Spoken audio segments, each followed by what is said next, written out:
Hi hello ಎಲ್ರಿಗೂ ನಮಸ್ಕಾರ. ನಾನು ನಿಮ್ಮ ಪ್ರೀತಿಯ ಗೀತಾ ಮಹೇಶ್. ಎಲ್ಲರೂ ಹೇಗಿದ್ದೀರಾ? ಐ ಹೋಪ್ ಎಲ್ಲರೂ ಚೆನ್ನಾಗಿದ್ದೀರಾ ಅನ್ಕೊಳ್ಳೋಣ. ನಾವು ಚೆನ್ನಾಗಿದ್ದೀವಿ. ಸೊ ಇವತ್ತು ಬೇಸಿಗೆಗಾಲ ಆಗಿರೋದ್ರಿಂದ ಈ ಸಮ್ಮರ್ ಸೀಸನಲ್ಲಿ ನಾನು ಐಸ್ ಕ್ಯೂಬ್ ಮಾಡೋಣ ಅಂತ. ನಮ್ಮ ಮನೆಯಲ್ಲಿ ಖಾಲಿಯಾಗಿತ್ತು. ಸೊ ಐಸ್ ಕ್ಯೂಬ್‌ನ ಯಾವ ಥರ ಮಾಡಬೇಕು ಅಂತ ಹೇಳ್ಬಿಟ್ಟು ತೋರಿಸ್ಕೊಡೋಣ ಅನ್ಕೊಂಡಿದ್ದೀನಿ. ಮಜ್ಜಿಗೆ ಕುಡಿಬೇಕಾದ್ರೆ ಹಂಗ ಕುಡಿಯಲ್ಲ.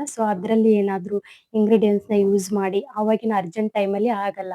ಏನಾದ್ರು ವರ್ಕ್ ಪರ್ಪಸ್ ಇರೋರು ಈ ಥರ ಅರ್ಜೆಂಟಲ್ಲಿ ಮಾಡ್ಕೊಳಕ್ಕಾಗಲ್ಲ. ಇದನ್ನ ಮಾಡಿಬಿಟ್ಟು 1 ವೀಕ್ ಆಗಲಿ, 15 ಡೇಸ್ ಆಗಲಿ, 1 ಮಂತ್ ಆಗಲಿ ಸ್ಟೋರ್ ಮಾಡಿ ಯಾವ ಥರ ಇಡೋದು ಫ್ರಿಡ್ಜಲ್ಲಿ, ಯಾವ ಥರ ರೆಡಿ ಮಾಡಿ ಇಟ್ಕೊಳ್ಬೇಕು ಅಂತ ಅನ್ನೋದನ್ನ ನಾನು ಇವತ್ತಿನ ಈ ಬ್ಲಾಗಲ್ಲಿ ಶೇರ್ ಮಾಡ್ತೀನಿ. ನಮ್ಮ ಮನೇಲಿ ಆಲ್ರೆಡಿ ಖಾಲಿ ಆಗಿಬಿಟ್ಟೈತಿ. ನಮ್ಮ ಮನೆಯಲ್ಲಿ ಮಜ್ಜಿಗೆ ಕುಡಿಯೋದು ಜಾಸ್ತಿ ಅಲ್ಲ. ಹಾಗಾಗಿ ಈ ಐಸ್ ಕ್ಯೂಬ್‌ನ ಯಾವ ಥರ ರೆಡಿ ಮಾಡಬೇಕು, ಇದಕ್ಕೆ ಯಾವ್ಯಾವ ಥರ ಇಂಗ್ರೀಡಿಯೆಂಟ್ಸ್ ಬೇಕು, ಯಾವ ಥರ ಮಾಡಬೇಕು ಅನ್ನೋದನ್ನ ಪಟಾಪಟ್ ಅಂತ ಹೇಳ್ಬಿಟ್ಟು ತೋರಿಸ್ಕೊಡ್ತೀನಿ. ಈ ವಿಡಿಯೋನ ಪೂರ್ತಿಯಾಗಿ ನೋಡ್ರಿ. ಇನ್ನು ನನ್ನ ಚಾನಲ್‌ಗೆ ಯಾರ್ಯಾರೆಲ್ಲ ಸಬ್ಸ್ಕ್ರೈಬ್ ಮಾಡಿಲ್ಲ, ಪ್ಲೀಸ್ ಎಲ್ಲರೂ ಸಬ್ಸ್ಕ್ರೈಬ್ ಮಾಡಿ ಮತ್ತೆ ಸಪೋರ್ಟ್ ಮಾಡಿ ಅಂತ ಕೇಳ್ತೀನಿ. ಬನ್ನಿ ಇವಾಗ ವಿಡಿಯೋನ ಸ್ಟಾರ್ಟ್ ಮಾಡೋಣ. ಸತ್ಯಭಾಮೆ ಕೋಪವೇನೆ ನನ್ನಲ್ಲಿ ಸರಸಕ್ಕೆ ಕರೆದರೆ ವಿರಸವ ತೋರುವೆ ಏಕೆ ಈಗ ಇದನ್ನ ಮಾಡಕ್ಕೆ ಮೊದಲಿಗೆ ಏನೇನ್ ಸಾಮಾನು ಬೇಕಂತ ಹೇಳಿ ನಾನು ಹೇಳ್ಬಿಡ್ತೀನಿ. ನೋಡಿ, ಮೊದಲಿಗೆ ಜೀರಿಗೆ ಅಂತ ಫಸ್ಟ್ ಆಫ್ ಆಲ್ ಅಂದ್ರೆ ನೀವು ಎಷ್ಟು ಮಾಡ್ತಿರ್ತೀರಾ ಆ ಬೇಸ್ ಮೇಲೆ ತಗೊಳ್ಳಿ. ನಾನೀಗ ಒಂದು ಟ್ರೇ ಅಂದ್ರೆ ಐಸ್ ಮಾಡೋದಕ್ಕೆ ಒಂದು ಟ್ರೇ ಇರುತ್ತಲ್ಲ, ಅಷ್ಟು ಮಾಡಬೇಕು. ಅಂದ್ರೆ ಒಂದು ಟ್ರೇಲಿ 12 ಪೀಸ್ಗಳಾಗ್ತವೆ. ಅಷ್ಟು ಮಾಡಕ್ಕೆ ನಾನು ಎಷ್ಟು ಬೇಕೋ ಅಷ್ಟನ್ನು ತಗೊಂಡಿದ್ದೀನಿ. ಯಾಕಂದ್ರೆ ನಮ್ಮ ಮನೇಲಿ ಇಬ್ಬರೇ ಜನ ಇರೋದ್ರಿಂದ ನಾವು ಹಾಗಾಗಿ ನಾನು ಕಡಿಮೆ ಇಂಗ್ರೀಡಿಯೆಂಟ್ನ ತಗೊಂಡಿದ್ದೀನಿ. ಮೊದಲಿಗೆ ಜೀರಿಗೆ ಬೇಕು. 1 ರಿಂದ 1.5 ಸ್ಪೂನ್ ಆಗುವಷ್ಟು ಜೀರಿಗೆ. ಆಮೇಲೆ ಮೆಣಸಿಕಾಯಿ, ಅಂದ್ರೆ ನೀವು ಮನೆಯಲ್ಲಿ ಏನಾದ್ರೂ ಇನ್ ಕೇಸ್ ಸಣ್ಣ ಮಕ್ಕಳಿಗೆ ಅದು ಕೊಡ್ಬೇಕಂತಂದ್ರೆ ಮೆಣಸಿಕಾಯಿನ ಕಡಿಮೆ ತಗೊಳ್ಳಿ. ನಾನು 1 ಮೆಣಸಿಕಾಯಿನ ತಗೊಂಡಿದ್ದೀನಿ ದೊಡ್ಡದು. ಅದಾದ್ಮೇಲೆ ಕೊತ್ತಂಬರಿ ಅಂದ್ರೆ ಟೇಸ್ಟಿಗೆ ಇದು ಇಂಪಾರ್ಟೆಂಟ್, ಯಾರು ಸ್ಕಿಪ್ ಮಾಡಕ್ ಹೋಗ್ಬೇಡಿ. ಕೊತ್ತಂಬರಿನ ತಗೊಳ್ಳಿ. ಆಮೇಲೆ ಇದಕ್ಕೆ ಸ್ವಲ್ಪ ಪುದೀನನು ತಗೊಳ್ಳಿ. ಇದು ಆರೋಗ್ಯಕ್ಕೆ ಒಳ್ಳೇದು ಮತ್ತೆ ತುಂಬಾನೇ ಟೇಸ್ಟ್ ಆಗುತ್ತೆ ಇದು ಐಸ್ ಕ್ಯೂಬ್. ಅದಕ್ಕೆ ಆಮೇಲೆ ಪುದೀನನು ಬೇಕೇ ಬೇಕು. ಅದಕ್ಕೆ ಆಮೇಲೆ ನೆಕ್ಸ್ಟ್ ಒಂದು ಬಂದ್ಬಿಟ್ಟು ಕರಿಬೇವು ನೀವು ಬೇಕಾದ್ರೆ ಹಾಕೊಳ್ಳಿ, ಬೇಡಾದ್ರೆ ಬಿಟ್ಬಿಡಿ. ಇದೇನು ಆಪ್ಷನಲ್, ಬಟ್ ಹಾಕೊಂಡ್ರೆ ಬೆಟರ್ ಅಂತ ನನ್ನ ಪ್ರಕಾರ ಒಳ್ಳೆಯದು. ನಾನು ಒಂದು 10 ಇರ್ಬೋದು, 10 ಎಲೆ. ನಾನು 10 ಎಲೆ ಅಷ್ಟು ಕರಿಬೇವು ತಗೊಂಡಿದ್ದೀನಿ. ಆಮೇಲೆ ಇದು ಹಸಿ ಶುಂಠಿ ಅಂತೂ ತಗೊಳ್ಳಿ. ಇದ್ರ ಟೇಸ್ಟ್ ತುಂಬಾನೇ ಚೆನ್ನಾಗಿರುತ್ತೆ ಮತ್ತೆ ಇದು ಆರೋಗ್ಯಕ್ಕೆ ಒಳ್ಳೆಯದು. ಮತ್ತೆ ಇದು ಐಸ್ ಕ್ಯೂಬ್ ಅಲ್ಲಿ ಮಾಡಿದ್ರೂ ಬೆಟರ್, ಯಾಕಂದ್ರೆ ಮಜ್ಜಿಗೆಯಲ್ಲಿ ಹಾಕೊಂಡು ಕುಡಿಯೋಕೆ ತುಂಬಾನೇ ಚೆನ್ನಾಗಿರುತ್ತೆ ಇದು. ಹಾಗಾಗಿ ಇದನ್ನ ಕಂಪಲ್ಸರಿ ಹಸಿ ಅಲ್ಲನ ತಗೊಳ್ಳಿ. ಇದು ಇಷ್ಟ ಐಟಮ್ ಇದ್ರೆ ಸಾಕು ಈ ಐಸ್ ಕ್ಯೂಬ್ ಮಾಡಕ್ಕೆ. ಇದನ್ನ ನೆಕ್ಸ್ಟ್ ಏನ್ ಮಾಡ್ಬೇಕಂತ ಹೇಳ್ತೀನಿ ಬರ್ರಿ ಇವಾಗ. ಮೆಣಸಿಕಾಯಿನ ಜಾಸ್ತಿ ತಗೊಳಕ್ ಹೋಗ್ಬೇಡಿ. ಸ್ವಲ್ಪ ನಿಮ್ಗೆ ಜಾಸ್ತಿ ಖಾರ ಕುಡಿತಿದ್ರೆ, ಅದು ಖಾರ ಅಂತ ಜಾಸ್ತಿ ಅಂತಲ್ಲ, ಅದು ಲಿಮಿಟೇಷನ್ ಇದ್ರೇನೆ ಬೆಟರ್ ಅಂತ ನನ್ನ ಪ್ರಕಾರ. ಸಣ್ಣ ಮಕ್ಕಳಿಗಂತೂ ಕೊಡೋದಿದ್ರೆ ಮೆಣಸಿಕಾಯಿನ ಕಮ್ಮಿ 1 ಪೀಸ್ ಹಾಕಿದ್ರೇನೆ ಬೆಟರ್ ಅಂತ ಅನ್ಕೊಂತೀನಿ ನಾನು. ಹಾಕಕ್ಕೆ ಹೋಗ್ಬೇಡಿ. ಇಷ್ಟಿದ್ರೆ ಸಾಕು ಐಸ್ ಕ್ಯೂಬ್ ಮಾಡಕ್ಕೆ. ಇದನ್ನ ನೆಕ್ಸ್ಟ್ ಪ್ರೊಸೆಸ್ ಹೇಗ್ ಮಾಡೋದು ಅಂತ ಹೇಳ್ಬಿಟ್ಟು ನೋಡೋಣ ಬರ್ರಿ ಇವಾಗ. ಈಗೆಲ್ಲ ನಾನು ಇಂಗ್ರೀಡಿಯೆಂಟ್ ಹೇಳಿದ್ನಲ್ಲ ಏನೇನ್ ಬೇಕು ಅಂತ, ಅದನ್ನ ಎಲ್ಲಾನು ನಾನು ಇವಾಗ ಮಿಕ್ಸಿ ಜಾರ್ ಹಾಕೊಂತೀನಿ. ಇದನ್ನ ಎಲ್ಲಾನು ಮಿಕ್ಸಿ ಜಾರಿಗೆ ಹಾಕೋಬೇಕು ನೀಟಾಗಿ. ಟೋಟಲ್ ಓವರ್ ಆಗಿ ಎಷ್ಟಿದೆಯೋ ನಾನು ಇದೆಲ್ಲ ತೋರಿಸಿದ್ನಲ್ಲ ಅಷ್ಟೂನು. ಅದ್ರ ಜೊತೆಗೆ ಈ ಜೀರಿಗೆನು ಕುಡಿಸ್ಬಿಡಿ ಅದ್ರ ಜೊತೆಗೆ. ಇಷ್ಟೂನು ಇವಾಗ. ಆಮೇಲೆ ಇದನ್ನೆಲ್ಲಾನು ಹಾಕಿ ಇದನ್ನ ಒಂದ್ಸತಿ ಅನ್ಸ್ಕೊಂಬಂದ್ಬಿಡಿ. ಇದನ್ನ ನೀಟಾಗಿ ಪೇಸ್ಟ್ ಮಾಡ್ಬೇಕು. ಸ್ವಲ್ಪ ಸಣ್ಣ ಆಗ್ಬೇಕು, ಸ್ಮೂತ್ ಆಗುತ್ತಲ್ಲ ಆ ತರ ಇದನ್ನ ಪೇಸ್ಟ್ ಮಾಡ್ಕೊಂಬರೋಣ ಇವಾಗ. ಸ್ವಲ್ಪ ದಪ್ಪ ರುಬ್ಬಕ್ ಹೋಗ್ಬೇಡಿ. ಇದನ್ನ ಸ್ವಲ್ಪ ಸಣ್ಣ ಸ್ಮೂತ್ ಪೇಸ್ಟ್ ಆಗ್ಬೇಕು. ಅಂದ್ರೆ ಇದು ಐಸ್ ಕ್ಯೂಬ್ ಚೆನ್ನಾಗಿ ಬರುತ್ತೆ. ದಪ್ಪ ಆದ್ರೆ ಚೆನ್ನಾಗಿ ಬರಲ್ಲ. ಆಮೇಲೆ ನಾವು ಮಜ್ಜಿಗೆ ಮಾಡಿದ್ಮೇಲೆ ಇದನ್ನ ಐಸ್ ಹಾಕಿ ಕರಗಿಸಿದ್ಮೇಲೆ ನೀಟಾಗಿ ಕರಗುತ್ತೆ ಇದು ಸ್ಮೂತ್ ಆಗಿದ್ರೆ, ಇಲ್ಲ ಅಂದ್ರೆ ಕರಗಲ್ಲ. ಹಾಗಾಗಿ ಇದನ್ನ ನೀಟಾಗಿ ಪೇಸ್ಟ್ ಮಾಡ್ಕೊಂಬರೋಣ. ಇದಕ್ಕೆ ಎಷ್ಟು ನೀರ್ ಬೇಕು, ಜಾಸ್ತಿ ನೀರ್ ಹಾಕಕ್ ಹೋಗ್ಬೇಡಿ. ಇದನ್ನ ಪೇಸ್ಟ್ ಮಾಡಕ್ ಎಷ್ಟು ಬೇಕೋ ಅಷ್ಟನ್ನು ಮಾತ್ರ ನೀರ್ ಹಾಕೋಣ ಇದಕ್ಕೆ.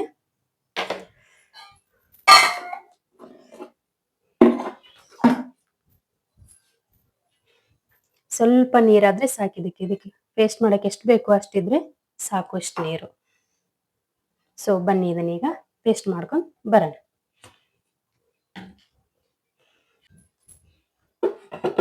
ಸೊ ಇವಾಗ ಇದನ್ನ ಪೇಸ್ಟ್ ಮಾಡ್ಕೊಳ್ಳೋಣ.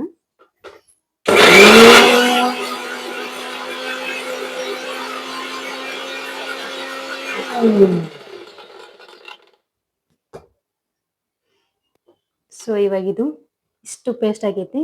ಬಟ್ ಇನ್ನೊಂದ್ ಚೂರು ನೀರ್ ಹಾಕಿ ಇನ್ನೊಂದ್ ಸ್ವಲ್ಪ ಪೇಸ್ಟ್ ಮಾಡ್ಬೇಕು. ಸಣ್ಣಗೆ ಆಗ್ಬೇಕಿದ್ವು ಅಂದ್ರ ಸ್ಮೂತ್ ಆದ್ರೆ ಚೆನ್ನಾಗಿ ಕ್ಯೂಬ್ಗಳು ರೆಡಿ ಆಗ್ತವೆ.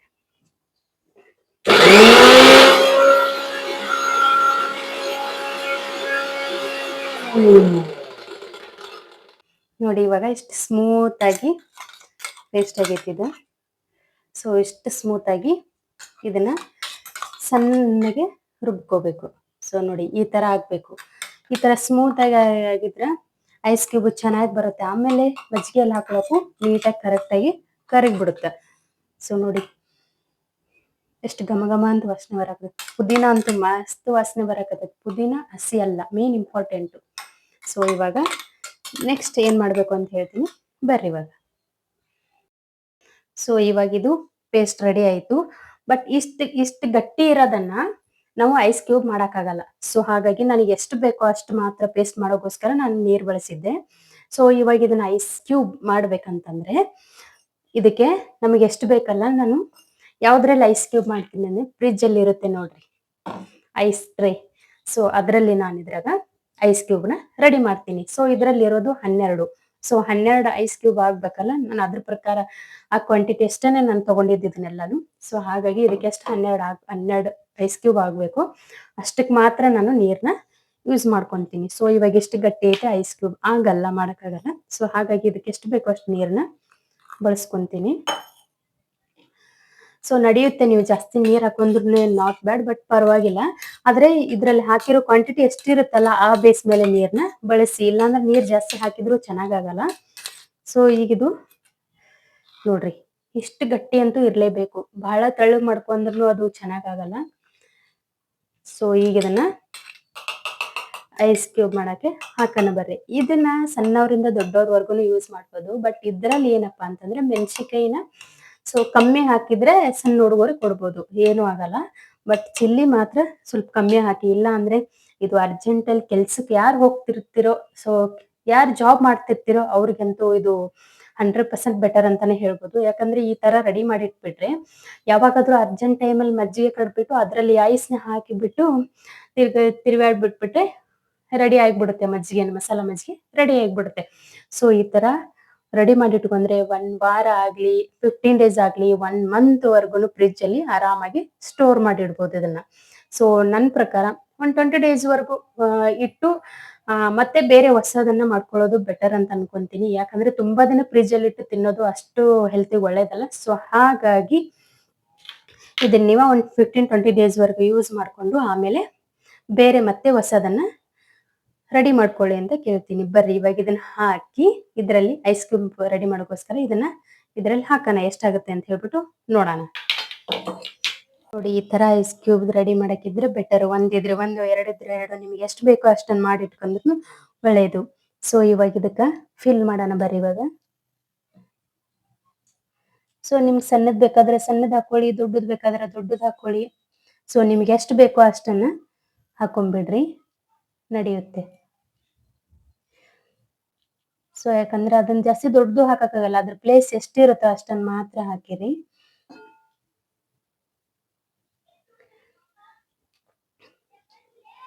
ನೋಡಕ್ ಎಷ್ಟು ಚೆನ್ನಾಗಿ ಕಾಣಿಸುತ್ತೆ. ಸೊ ಈ ತರ ಮಾಡಿಟ್ಕೊಳ್ಳೋದು ಬೆಟರ್ ಅನ್ಕೊಂತೀನಿ. ಇನ್ ಕೇಸ್ ಜಾಬ್ ಮಾಡೋರಾಗ್ಲಿ, ಯಾರು ಹೋಮ್ ಮೇಕರ್ ಆಗಿರ್ಲಿ, ಯಾರೇ ಆಗಿರ್ಲಿ, ಬಟ್ ಈ ತರ ಮಾಡ್ಕೊಳ್ಳೋದು ಬೆಟರ್ ಅಂತ ನನ್ನ ಪ್ರಕಾರ. ಯಾಕಂದ್ರೆ ಅರ್ಜೆಂಟ್ ಟೈಮಲ್ಲಿ ಯಾರಿಗೂ ಮಾಡಕ್ಕಾಗಲ್ಲ ಈ ತರ ಏನೇನೋ ಆ ತರ ನಾರ್ಮಲ್ ಆಗಿ ಕುಡಿಯಕ್ಕಾಗಲ್ಲ. ಸೊ ಹಾಗಾಗಿ ಈ ತರ ಮಾಡಿಟ್ಕೊಂಡ್ರೆ ಬೆಟರ್ ಅಂತ ನನ್ನ ಪ್ರಕಾರ. ಸೊ ಈ ತರ ಮಾಡಿಟ್ಕೊಳ್ಳಿ ಒಂದ್ಸಲ, ನಿಮ್ಗೂ ಎಷ್ಟು ಹೆಲ್ಪ್ಫುಲ್ ಅಂತ ಅನ್ಸುತ್ತೆ. ಸೊ ಇವಾಗ ಇದು ರೆಡಿ ಐತ್ ನೋಡ್ರಿ, ಎಷ್ಟು ಚೆನ್ನಾಗಿ ಕಾಣಿಸಕತೈತಿ. ಸೊ ಇದನ್ನ 2-3 ತಾಸು ಫ್ರಿಜ್ ಅಲ್ಲಿ ಇಡ್ಬೇಕು. ಇದು ಐಸ್ ಆಗೋವರೆಗೂ, ಗೊತ್ತಾಗುತ್ತೆ ನಿಮಗೆ ಐಸ್ ಆಗುತ್ತಲ್ಲ, ಅಲ್ಲಿ ಇಟ್ಬಿಟ್ರೆ 2-3 ಅವರ್ಸ್ ಅಂತೂ ಬೇಕೇ ಬೇಕು ಇದು ಐಸ್ ಆಗಕ್ಕೆ. ಸೊ ಇದನ್ನ ಇವಾಗ ಫ್ರಿಜ್ ಅಲ್ಲಿ ಇಡೋಣ. ಇವಾಗ ಇದು ಐಸ್ ಆಗೋ ಪ್ಲೇಸಿಗೆ ಓದಿಡೋಣ ಬರ್ರಿ ಇವಾಗ. ಸೊ ಫ್ರಿಜ್ಜಲ್ಲಿ ಐಸ್ ಆಗೋ ಪ್ಲೇಸ್ ಇದೆ. ಸೊ ಇಲ್ಲಿ ಇವಾಗ ಇಡೋಣ ಅದನ್ನು.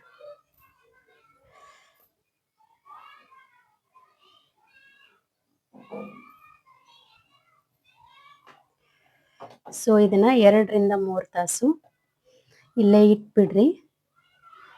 ಸೊ ಇವಾಗ ಇದು ನೀಟಾಗಿ ಐಸ್ ಕ್ಯೂಬ್ ರೆಡಿ ಆಗುತ್ತೆ. 2 ರಿಂದ 3 ತಾಸು ಇಲ್ಲೇ ಇರ್ಬೇಕಿದು.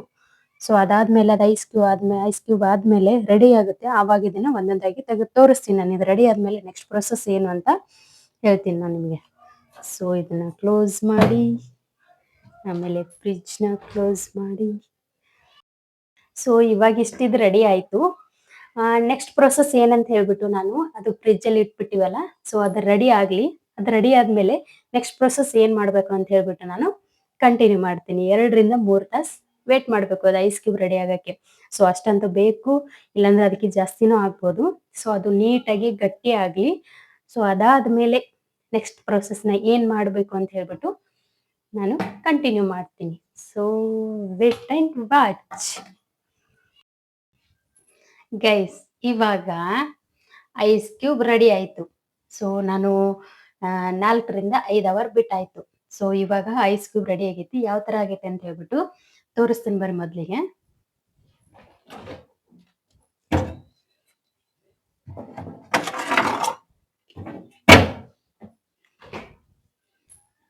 ಸೊ ನೋಡಿ ಇಲ್ಲಿ ಎಷ್ಟು ನೀಟಾಗಿ ಪರ್ಫೆಕ್ಟಾಗಿ ಬಂದ್ಬಿಟ್ಟೈತೆ ಐಸ್ ಕ್ಯೂಬ್ ಅಂತ. ಸೊ ಇವಾಗ ಇದನ್ನ ಮಜ್ಜಿಗೆ ಮಾಡಿ ಅದ್ರಲ್ಲಿ ಯಾವ ಥರ ಹಾಕೋದು ಅಂತ ಹೇಳ್ಬಿಟ್ಟು ನೋಡೋಣ.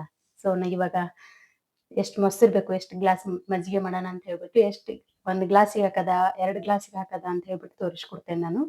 ಸೊ ನೋಡಿ ಐಸ್ ಎಷ್ಟು ನೀಟಾಗಿ ಬಂದ್ಬಿಟ್ಟು ಗಟ್ಟಿಯಾಗಿರೋದು ಇದು. ಸೊ ಇದ್ರ ವಾಸನೆ ಬರೀ ಏನಿದು ಪುದೀನ, ಕೊತ್ತಂಬರಿ, ಸೊ ಅಲ್ಲ, ಇದೇ ತರ ವಾಸನೆ ಬರ್ತಿರೋ. ಪುದೀನ ಮಾತ್ರ ಎಷ್ಟು ಚೆನ್ನಾಗಿ ಘಮ ಘಮ ಅಂತ ವಾಸನೆ ಬರಕತ್ತೈತಿ. ಸೊ ಪುದೀನ ಜಾಸ್ತಿ ಹಾಕ್ರಿ ಚೆನ್ನಾಗಿರುತ್ತೆ. ಅಲ್ಲ ಪುದೀನ ಹಸಿ ಅಲ್ಲ ಶುಂಠಿ ಅಲ್ಲಲ್ಲ ಹಸಿ ಅಲ್ಲ. ಸೊ ಅದನ್ನ ಹಾಕ್ರಿ ಜಾಸ್ತಿ. ಸೊ ಎಷ್ಟು ನೀಟಾಗಿ ಪರ್ಫೆಕ್ಟ್ ಆಗಿದ್ರ ವಾಸನೆ ಮಾತ್ರ ಘಮ ಘಮ ಅಂತಿದೆ ಇದು. ಸೊ ಎಷ್ಟು ನೀಟಾಗಿ ಪರ್ಫೆಕ್ಟ್ ಆಗಿ ಬಂದೈತಿ. ಬನ್ನಿ ಇವಾಗ ನೋಡೋಣ ಮಜ್ಜಿಗೆ ಎಲ್ಲ ಹಾಕಿದ್ರೆ ಯಾವ ತರ ಫ್ಲೇವರ್ ಬರುತ್ತೆ, ಇದ್ರದ್ದು ಟೇಸ್ಟ್ ಅಂತ ಹೇಳ್ಬಿಟ್ಟು ನೋಡೋಣ. ಬನ್ನಿ ಇವಾಗ ನೆಕ್ಸ್ಟ್ 2 ಗ್ಲಾಸ್ ಮಜ್ಜಿಗೆ ಮಾಡ್ಕೊಂತೀನಿ ನಾನು. ಸೊ ನಿಮಗೆ ಎಷ್ಟು ಬೇಕು ಅಷ್ಟು ಮಾಡ್ಕೊಳ್ಳಿ. ಸೊ ನನಗೆ 2 ಗ್ಲಾಸ್ ಮಜ್ಜಿಗೆ ಬೇಕಲ್ಲ, ಸೊ ಇಷ್ಟು ಮೊಸರಾದ್ರೆ ಸಾಕು. ಸೊ ನಾನು ಇಷ್ಟು ಮೊಸರನ್ನ ಸೊ ಇದಕ್ಕೆ ಹಾಕ್ತೀನಿ. ನೀವು ಎಷ್ಟಾದ್ರೂ ಮಾಡ್ಕೊಳ್ಳಿ, ಬಟ್ ಭಾಳ ಗಟ್ಟಿಯಾಗಿ ಮಾಡಕ್ ಹೋಗ್ಬೇಡ್ರಿ. ಸ್ವಲ್ಪ ತೆಳ್ಳಗಾಗಿ ಮಾಡಿದ್ರೆ ಐಸ್ ಕ್ಯೂಬ್ನಲ್ಲಿ ಚೆನ್ನಾಗಿ ಮಜ್ಜಿಗೆನ ಮಾಡ್ಕೊಂಡು ಕುಡಿಬೋದು. ಸೊ ನಾನು ಇಷ್ಟು ಮೊಸರಿಗೆ 2 ಗ್ಲಾಸ್ ನೀರು ಹಾಕೊಂತೀನಿ. ಸೊ 2 ಗ್ಲಾಸ್ಗಿಂತ ಸ್ವಲ್ಪ ಕಮ್ಮಿ ಇರಲಿ, ಯಾಕಂದ್ರೆ ಮೊಸರು ಇರುತ್ತಲ್ಲ. ಸೊ ಹಾಗಾಗಿ 1 2, ಯಾಕಂದ್ರೆ ಮೊಸರು ಇರುತ್ತಲ್ಲ ಅದು ಕಡಿದ್ಮೇಲೆ ಜಾಸ್ತಿ ಆಗುತ್ತೆ. ಸೊ ಹಾಗಾಗಿ ನಾನು 2 ಗ್ಲಾಸ್ ನೀರು ಹಾಕೊಂಡೆ. ಸೊ ಇದಕ್ಕಿಂತ ಮುಂಚೆ ಐಸ್ ಕ್ಯೂಬಲ್ಲಿ ಸಾಲ್ಟ್ ಬಳಸಿರಲ್ಲ. ಸೊ ಅದಕ್ಕೋಸ್ಕರ ಇವಾಗ ಇದಕ್ಕೆ ಸಾಲ್ಟ್ ಬಳಸ್ಬೇಕು, ಇಲ್ಲಾಂದ್ರೆ ಸಪ್ಪೆ ಸಪ್ಪೆ ಆಗುತ್ತೆ. ಸೊ ನಿಮಗೆ ಎಷ್ಟು ಟೇಸ್ಟ್ ಬೇಕು ಅಷ್ಟಕ್ಕೆ, ರುಚಿಗೆ ತಕ್ಕಷ್ಟು ಉಪ್ಪು ಹಣ್ಣು ಹಾಗೆ ಅಷ್ಟನ್ನು ಮಾತ್ರ ಬಳಸ್ಕೊಳ್ಳಿ. ಸ್ವಲ್ಪ ಸಾಲ್ಟ್ ಜಾಸ್ತಿ ಇದ್ರೆ ಚೆನ್ನಾಗಿರುತ್ತೆ ಅದು.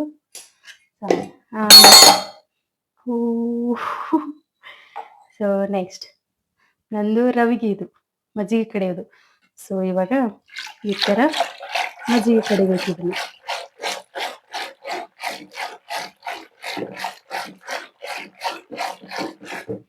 ಸೊ ಇದು ಗಟ್ಟಿ ಇದ್ರೆ ಮೊಸರನ್ನ ತೆಳ್ಳಗಾಗ್ಬೇಕಿದು, ಇಲ್ಲಾಂದ್ರೆ ಐಸ್ ಕ್ಯೂಬ್ ಅದ್ರಲ್ಲಿ ಚೆನ್ನಾಗಾಗಲ್ಲ. ಸೊ ಹಾಗಾಗಿ ಇದನ್ನ ಮೊಸರನ್ನ ತೆಳ್ಳಗಾಗಿ ಮಾಡ್ಕೊಳ್ಳಿ. ಮಜ್ಜಿಗೆನ ಗಟ್ಟಿ ಮಾಡ್ಕೋಕ್ ಹೋಗ್ಬಿಡಿ. ಅದು ಐಸ್ ಕ್ಯೂಬ್ ಹಾಕಿದ್ಮೇಲೆ ಚೆನ್ನಾಗಿ ಆಗಲ್ಲ, ಅದು ಕುಡಿಯೋಕೆ ಸರಿ ಅನ್ಸಲ್ಲ. ಸೊ ಎಷ್ಟು ನೀರ್ ಮಾಡ್ತಿರಲ್ಲ ಅಷ್ಟು ಚೆನ್ನಾಗಿರುತ್ತದೆ. ಸೊ ಹಾಗಾಗಿ ಇದನ್ನ ಮೊಸರನ್ನ ತೆಳ್ಳಗ ನೀರ್ ಜೊತೆ ಮಿಕ್ಸ್ ಆಗ್ಬೇಕು ಅಲ್ಲಿವರೆಗೂ ಈ ತರ ಮಜ್ಜಿಗೆ.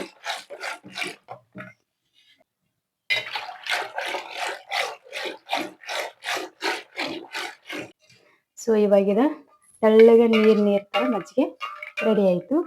ಸೊ ಇದನ್ನೀಗ 1 ಗ್ಲಾಸಿಗೆ ಹಾಕೋಬೇಕು. 1 ಗ್ಲಾಸ್ ಮಜ್ಜಿಗೆ ಎಷ್ಟು ಕುಡಿತಿರ್ತೀರ 1 ಗ್ಲಾಸಿಗೆ ನೀವು 1 ಗ್ಲಾಸಿಗೆ 1 ಕ್ಯೂಬ್‌ನ ಯೂಸ್ ಮಾಡಬೇಕು. ಸಣ್ಣ ಮಕ್ಕಳಿಗಾದ್ರೆ ಅರ್ಧ ಕ್ಯೂಬ್‌ನ ಯೂಸ್ ಮಾಡಿ ನಡೆಯುತ್ತೆ. ಸೊ 1 ಮಾಡಿದ್ರೆ ಏನು ಪರವಾಗಿಲ್ಲ ಹಾಕ್ಬೋದು. ಬಟ್ ಅವ್ರಿಗೆ ಈ ಥರ ಇದ್ರ ಕಂಟೆಂಟ್ ಸ್ವಲ್ಪ ಜಾಸ್ತಿ ಆಗುತ್ತಲ್ಲ, ಹಾಗಾಗಿ ಅವ್ರಿಗೆ ಕುಡಿಯಕ್ಕೆ ಆಗದೇ ಇರ್ಬೋದು. ಸೊ ಹಾಗೆ ದೊಡ್ಡವರಾದ್ರೆ ಕುಡಿಬೋದು. ಬಟ್ ಸಣ್ಣವ್ರಿಗೆ ಅರ್ಧ ಹಾಕಿ ದೊಡ್ಡವ್ರಿಗೆ 1 ನಡೀತದೆ. ಈ ಗ್ಲಾಸಲ್ಲಿ 1 ಗ್ಲಾಸ್ ಮಜ್ಜಿಗೆ ಹಾಕಿ ಅದನ್ನ ಹಾಕಿ ನಾನು ಟೇಸ್ಟ್ ಮಾಡಕ್ಕೆ ಇನ್ನೊಂದು 5ರಿಂದ 10 ನಿಮಿಷ ನಮ್ಮ ಸಾಹೇಬ್ರು ಬರ್ತಾರೆ. ಸೊ ನಾನು ಅವರಿಗೆ ಟೇಸ್ಟ್ ಮಾಡಕ್ ಕೊಡ್ತೀನಿ. ವೇಟ್.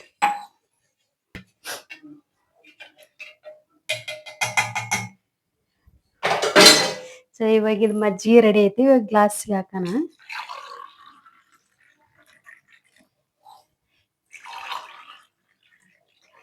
ಸೊ ಇವಾಗ ಇದನ್ನ ಗ್ಲಾಸ್ಗೆ ಹಾಕ್ಬಿಟ್ಟು ಇವು ಐಸ್ ಕ್ಯೂಬ್ ಇರ್ತಾವಲ್ಲ, ಇದನ್ನ ತೆಗೆದು ಒಂದೊಂದು ಇದ್ರಾಗ ಹಾಕೋಣ.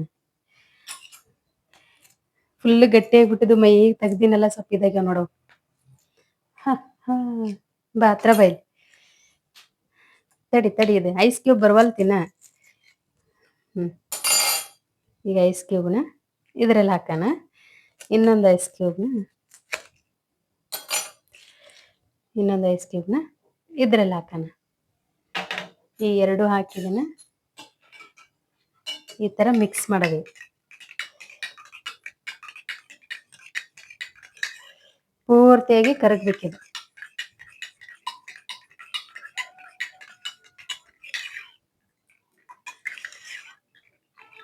ನೋಡ್ರಿ ಹಿಂಗಾಗುತ್ತೆ. ಇದು 1 ಗ್ಲಾಸ್. ಇದನ್ನ ಕರಗಿಸ್ಬೇಕು ನೋಡಿಲಿ. ಇದು ಹಂಗ ಐತಿ ಕ್ಯೂಬ್.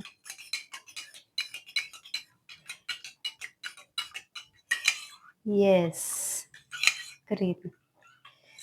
ಸೊ ಇವಾಗ ಅದನ್ನ ಟೇಸ್ಟ್ ಮಾಡೋ ಟೈಮ್. ಈ ತರ ಮಾಡಿಟ್ಕೊಂಡ್ರೆ ಮನೆಗೆ ಯಾವಾಗ್ಲೂ ಯೂಸ್ ಆಗುತ್ತೆ. ಈ ತರ ಒಂದ್ಸಲ ಟ್ರೈ ಮಾಡ್ರಿ ನೀವು. ಬನ್ನಿ ಇವಾಗ ಟೇಸ್ಟ್ ಮಾಡಕ ನಮ್ಮ ಮೈ ಹತ್ರ ಕೊಡ್ತೀನಿ, ಏನಂತಾರಂತ ಕೇಳೋಣ.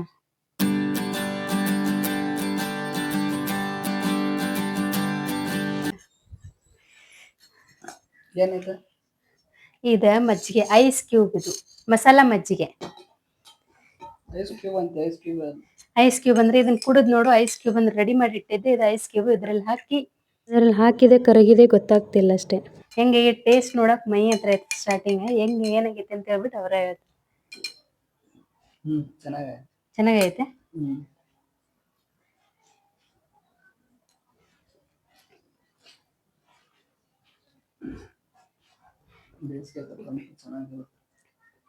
ಮಸ್ತಾಗೈತ್ ಮಾತ್ರ ಐಸ್ ಕ್ಯೂಬ್. ಇದ್ರಲ್ಲಿ 2 ಮಾತ ಇಲ್ಲಿ ಮೈ. ಪುದೀನ ಫ್ಲೇವರ್ ಹೆಂಗೈತೆ ನೋಡಿಲ್ಲ ಇದ್ರೊಳಗೆ. ತುಂಬಾನೇ ಚೆನ್ನಾಗೈತಿ. ನೀವು ಇದನ್ನ ಟ್ರೈ ಮಾಡ್ರಿ ಒಂದ್ಸತಿ. ಹೆಂಗ್ ಬಂದೈತೆ ಅಂತ ಕಮೆಂಟ್ ಮಾಡ್ರಿ. ಐ ಹೋಪ್ ಈ ಬ್ಲಾಗ್ ಎಲ್ಲರಿಗೂ ಇಷ್ಟ ಆಗೈತೆ ಅಂತ ಅನ್ಕೊಂತೀನಿ. ಇಷ್ಟ ಆದ್ರೆ ಲೈಕ್, ಕಮೆಂಟ್, ಮತ್ತು ಇನ್ನೂ ಯಾರೆಲ್ಲ ನನ್ನ ಚಾನಲ್ ಸಬ್ಸ್ಕ್ರೈಬ್ ಮಾಡಿಲ್ಲ ಪ್ಲೀಸ್ ಎಲ್ಲರೂ ಸಬ್ಸ್ಕ್ರೈಬ್ ಮಾಡಿ. ಈ ಬ್ಲಾಗ್ನ ಇಲ್ಲೇ ಮುಗಿಸ್ತೀನಿ. Thank you so much.